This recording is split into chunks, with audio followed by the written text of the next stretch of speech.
10 জন 20 জন MP হবে। আমি বিশ্বাস করি ব্রিটিশ আমলে প্রথম মন্ত্রী হয়েছিল মুকুন্দ বিহারী মল্লিক। আমাদের এই ইতিহাস জানতে হবে। প্রথম মন্ত্রী মুকুন্দ বিহারী মল্লিক, প্রথম সদস্য বিশ্বদেব দাস।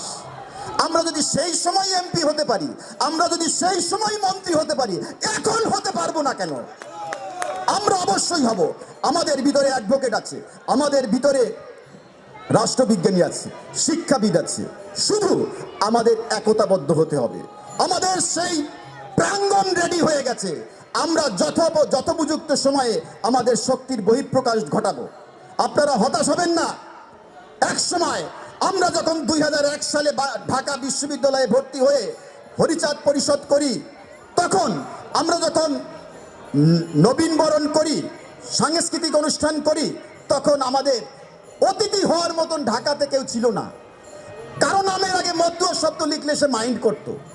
এখন সেই পরিস্থিতি কি আছে? নাই। আমরা এখন মতুয়া পরিচয় দেওয়া লোকের সংখ্যা এবং প্রতিষ্ঠিত লোকের সংখ্যা আমাদের ভিতরে যথেষ্ট দেখতে পাচ্ছি। বিপ্লব শুরু হয়েছে। এই বিপ্লব চলবে। যারা মতুয়া আন্দোলনের বাইরে বিরুদ্ধে স্বপ্ন দেখে, একে স্টপ করে দেওয়ার স্বপ্ন দেখে, আমি তাদের বলে দিতে চাই, এই মন্দির এখানে থাকবে। এই মন্দিরের জন্য আমরা যা যা প্রয়োজন আমরা তা করব। আমাদের রক্ত দিয়ে, আমাদের শ্রম দিয়ে, আমাদের টাকা পয়সা সর্বশক্তি দিয়ে এই মন্দির প্রতিষ্ঠা করেছি। আমরা যতদিন বাংলাদেশে আছি এই মন্দির থাকবে।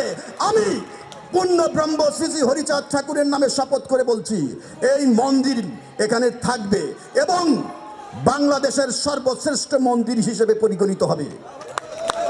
আমি সেই প্রত্যয় এখানে ব্যক্ত করছি।